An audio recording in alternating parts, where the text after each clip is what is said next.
So, haven't done a video in a while. I do have a reason though. A couple weeks ago I was in hospital for like about a week, and I was on drugs that entire time. Like, I went in to try out a drug. I won't go into why or anything, let's just say that I'm okay. Like, there's no need to worry or anything.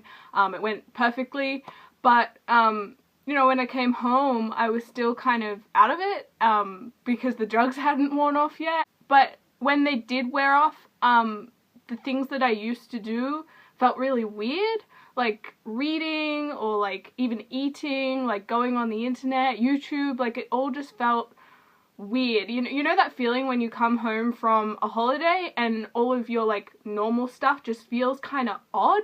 It's like that, but imagine if you were high on your holiday. It just felt weird.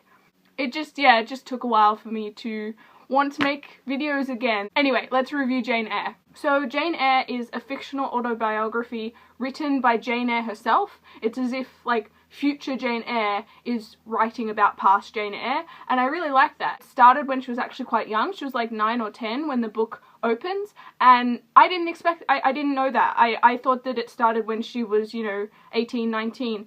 So it was really nice to see her when she was younger, and it added a lot of like sympathy and understanding to the character, and it really grabbed me. I really liked that bit where she was younger.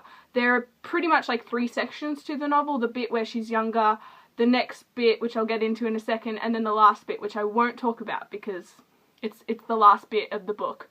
So the second bit is where she is about 18, 19, and she meets Mr. Rochester. She goes to work for him as a governess to a young girl. The thing about this book is that it has really amazing writing. Like, it's probably the best writing I've ever read and like will read for a long time. It has phenomenal descriptions, but because they're all through the eyes of this one character, through Jane Eyre, there's an emotional attachment to the description. So it's not just describing the world around her, it's describing how Jane Eyre feels about the world around her, and that makes me engage and care about both of those things a lot more. Initially, I didn't actually like Mr. Rochester. I felt he drew way too much attention away from Jane Eyre. You know, there'd been this character that I had been loving and growing attached to, and then suddenly there's this new character and the plot completely revolves around him. I was like, no, I don't want it. But I grew to like him,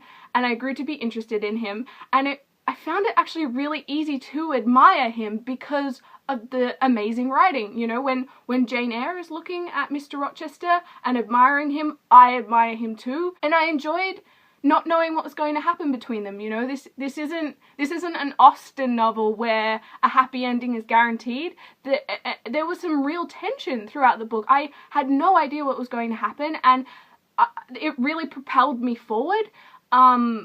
You know, there were so many questions. You know, are they going to get together? What happens if they do? What happens if they don't? Do I even want that? Like, do I actually think Mr. Rochester is the best thing for her?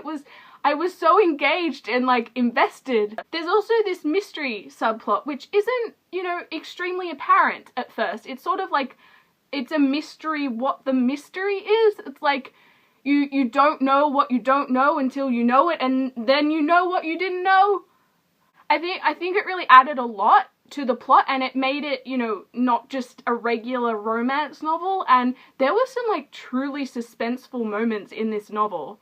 My one criticism is that the final 3rd section of the novel, I felt a little bit dull in the beginning. I just wasn't as excited or engaged. I wasn't as immediately invested as I was in the previous 2.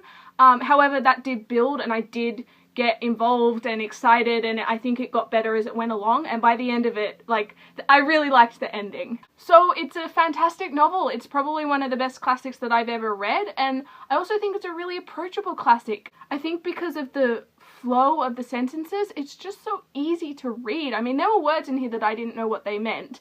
Some of them I looked up, some of them I didn't, but it didn't matter. You know, Charlotte Bronte, she didn't rely on big fancy words to tell her story. She just told it, and I loved it. The writing was just amazing. So initially I gave it 4 stars, but then I thought no, I have spent so long with this book and so long with this character, I have to give it 5 stars, because I mean, I started it in August, I read it all through September, and I finished in early October. I mean, I will be thinking about this book for a long time. I'm reading another book right now and I'm still thinking about Jane Eyre. So that's my review. Thank you for watching.